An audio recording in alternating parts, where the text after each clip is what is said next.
하나님께서 온 우주와 역사와 우리의 개인 삶을 주관하시고 섭리하시는 분입니다.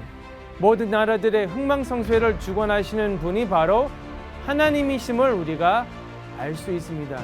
하나님의 말씀이 나가게 되면은 반드시 그 말씀이 열매를 맺어서 형통으로 돌아오게 됩니다. 예수 그리스도께서 다시 오실 때 큰 신상 같은 나라들은 망하고 영원한 하나님의 나라를 세우실 것을 보여주고 있습니다.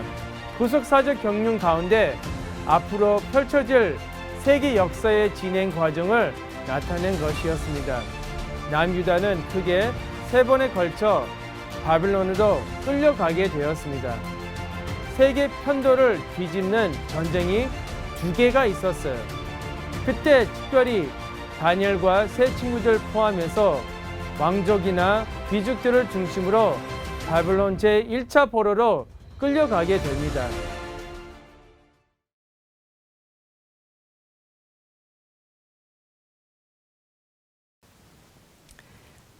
안녕하세요. 소년부 친구들. 제13강 1차에서 3차 바벨론 귀환의 역사 함께 알아보도록 하겠습니다. 지난 시간에 바벨론 포로에 대해서 배웠는데요. 바벨론의 멸망은 하나님의 말씀대로 이루어진 것입니다. 이스라엘 백성은 주전 605년, 주전 597년, 주전 586년 이렇게 3차례에 거쳐서 바벨론 포로로 끌려갔습니다. 그러나 하나님의 무조건적인 은총을 베푸사 약속하신 대로 이스라엘 백성을 다시 예루살렘으로 돌아오도록 역사하셨습니다. 첫 번째 한번 포로 귀환의 역사 보도록 하겠습니다. 자, 그 시기는 바사와 고레스 원년 귀환 조서가 발표된 때입니다. 이때가 주전 538년입니다. 그리고 제1차 바벨론 포로 귀환의 계기는 바벨론 1차 포로 때 끌려갔던 다니엘은 다리오 원년의 통치 원년에 예루살렘의 황무함이 70년 만에 마치리라고 했던 예레미야 선지자의 예언의 말씀을 깨달았습니다. 그래서 귀한 1년 전 고레스가 하나님의 감동하심으로 온 나라의 유다인의 해방과 공포한 일에 많은 영향을 간접적으로 미쳤을 것으로 추정됩니다. 그리고 수룹바벨 성전 건축 과정을 한번 보도록 하겠습니다. 자, 1차 때 귀환할 때 지도자는 수룹바벨과 예수아입니다. 이때 인원은 총 49,897명이 귀환하였습니다. 그리고 1차 귀환은 주전 537년, 그리고 1차 때 돌아왔던 이들이 성전 재건을 시작한 때는 주전 536년 때입니다. 불태워진 그 자리에 성전을 지을 준비를 하였던 것이죠. 그러나 성전 건축 방해가 있었습니다. 사마리아인들이 집요하게 성전 건축을 재건하는 것을 방해했기 때문에 성전 건축은 중단되고 말았습니다. 그러나 주전 520년까지 성전 건축이 무려 16년 동안 중단이 되었지만 그러나 하나님께서 다시 성전을 짓게 해주셔서 주전 516년 다리오 때 수룹바벨 성전이 완성되었습니다. 하나님께서는 학개 선지자와 스가랴 선지자를 통해 백성의 마음을 뜨겁게 만드셔서 4년 5개월 만에 완성하였던 것입니다. 그 중에 우리는 스가랴 선지자의 메시지를 함께 살펴보도록 하겠습니다. 자, 4번째 스가랴 선지자의 메시지입니다. 첫 번째는 성전 건축은 메시아의 왕국을 맞이하는 것이라는 메시지입니다. 그리고 성전 건축의 성전은 이 메시아가 머무르는 집이라는 메시지를 전한 것이죠. 성전 건축의 진정한 의미가 메시아의 도래와 그 왕국을 맞이하는 데 있음을 밝히고 있습니다. 스가랴 선지자는 이것을 통하여 유다 백성의 바른 신앙의 회복을 촉구하였던 것이죠. 우리 소년부 친구들도 다시 오시는 주님을 만나기 위해 절대 성전을 떠나면 안 되겠습니다. 자, 이번에는 제2차 바벨론 포로 귀환의 시기를 살펴보도록 하겠습니다. 바사 왕 아닥사스다 왕 1세 때 주전 458년입니다. 제1차 바벨론 포로 귀환이 있은 주 무려 79년이 지난 후입니다. 주전 458년에 학사겸 제사장 에스라의 지도하에 제2차로 귀환하였는데요. 1차 귀환이 있은 후에 왜 이렇게 오래 걸렸을까요? 한번 그 계기를 살펴보도록 하겠습니다. 하만이 유대 민족을 몰살하려고 했던 에스더 사건이 제2차 귀환의 계기가 되었는데요. 1차 귀환이 있은 후 아무도 귀환하려고 하지 않았습니다. 이때 아각 사람 하무다다의 아들 하만이 계략을 꾸며 바사 제국의 127도에 흩어져 있는 유다인을 하루에 다 진멸하려고 했던 사건입니다. 그러나 하나님은 절대 주권 섭리 가운데 기적적으로 구원받은 이 사건이 주전 474년대입니다. 이때로부터 16년이 지난 458년에 2차 포로 귀환의 아주 중요한 계기가 되었던 것입니다. 자, 7번째 에스라의 개혁 운동을 한번 보도록 하겠습니다. 자, 성전은 이미 건축이 되었지만 이스라엘 백성들은 타락의 길을 걷고 있었습니다. 그래서 하나님께서는 이스라엘 백성을 위해서 제2차 귀환과 함께 학사 겸 제사장 에스라를 바벨론에서 예루살렘으로 불려 올리셔서 신앙의 개혁을 하셨던 것입니다. 그 내용을 살펴보도록 하겠습니다. 첫 번째는 하나님의 전 앞에 죄를 자복하며 울며 기도하였습니다.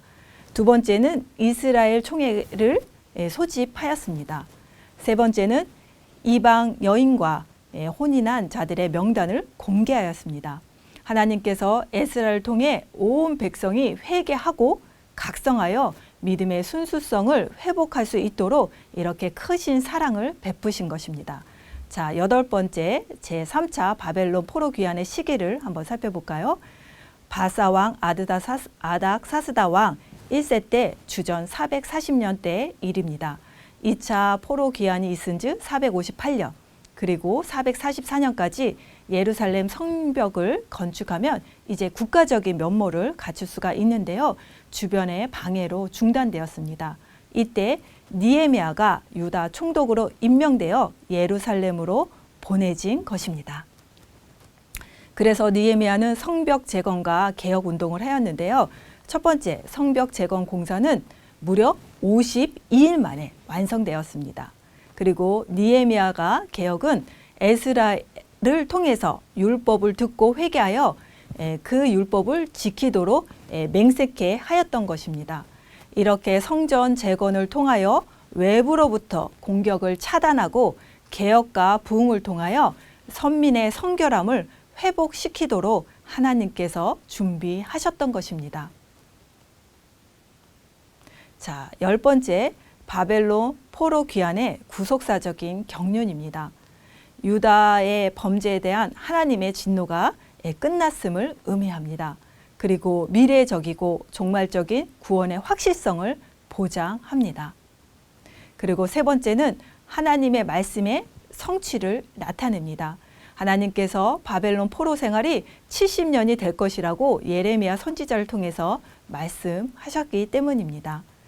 하나님의 징계를 받아 복된 땅 가나안을 빼앗기고 바벨론에 강제로 잡혀가 자유 없는 비참한 노예가 이스라엘 백성이 되었죠. 그러나 포로 생활이 70년이 될 것이라는 말씀처럼 다시 이스라엘 땅으로 돌아왔고 이제는 언약하신 예수님을 맞이할 준비를 하며 신앙의 순수성을 유지하면 됩니다. 하나님은 언약을 반드시 지키시는 분입니다. 포로 기간과 귀환은 언약을 지키시기 위하여 이스라엘 백성을 회복시키는 과정입니다. 우리 소년부 친구들도 약속하신 다시 오시는 주님을 만나기 위해 말씀대로 경건한 생활하는 우리 소년부 모든 친구들이 되시기를 간절히 소망합니다. 예, 기도하시겠습니다. 사랑과 은혜가 풍성하신 아버지 하나님 감사합니다. 바벨론 포로 기간과 또한 귀환의 역사를 배우며 하나님의 귀한 사랑과 은혜를 깨달았습니다. 끝까지 이스라엘 백성을 선민으로 하나님을 맞이할 수 있는 백성으로 만드시기 위한 아버지 하나님의 크신 사랑이라는 것을 알게 되었습니다. 우리 소년부 친구들도 우리 속에 하나님을 원하지 않고 하나님의 말씀하지 않았던 정말 그러한 불순종의 마음이 있었다면 회개할 수 있도록 인도하여 주셔서 다시 오시는 주님을 만날 수 있는 준비를 하는 우리 소년부 친구들 모두가 될 수 있도록 인도하여 주시옵소서. 하나님이 기뻐하시는 우리 소년부가 될 줄 믿고 감사하며 예수님 이름으로 기도드립니다. 아멘. 감사합니다.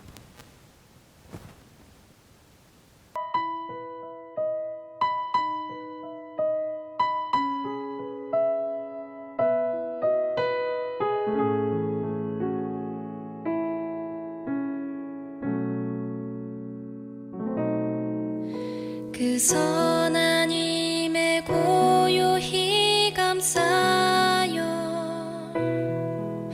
그 놀라운 평화를 누리며 나 그대들과 함께 걸어가네 나 그대들과 하늘을 여네 그 선한 힘이 우릴 감싸시니 믿음으로 일어나릴 기대하네 주 언제나 우리와 함께 계셔 하루 또 하루가 늘 새로워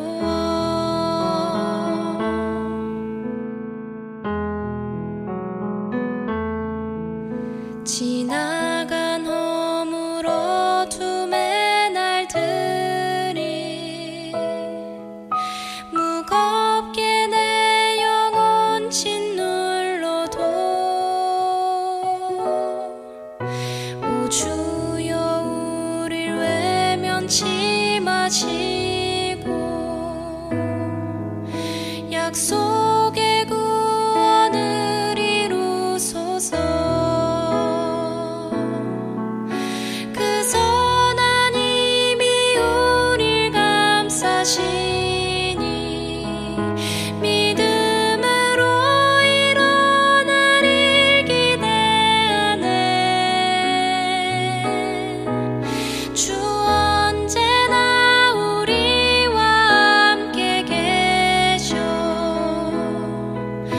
하루 또 하루가 늘 새로워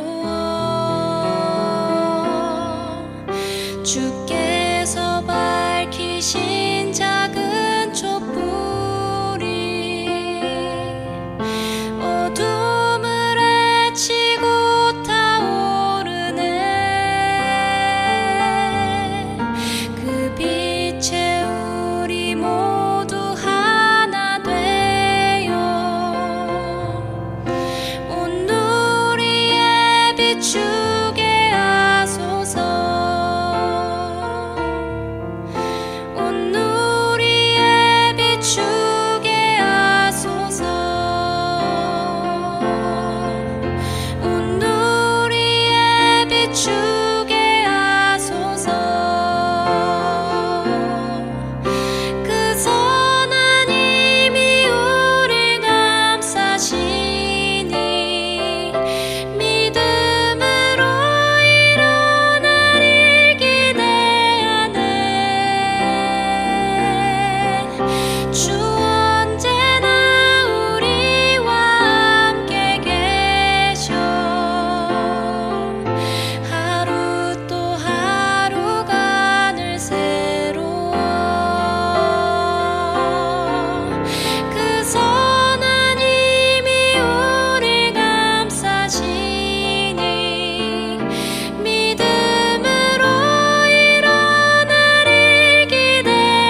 새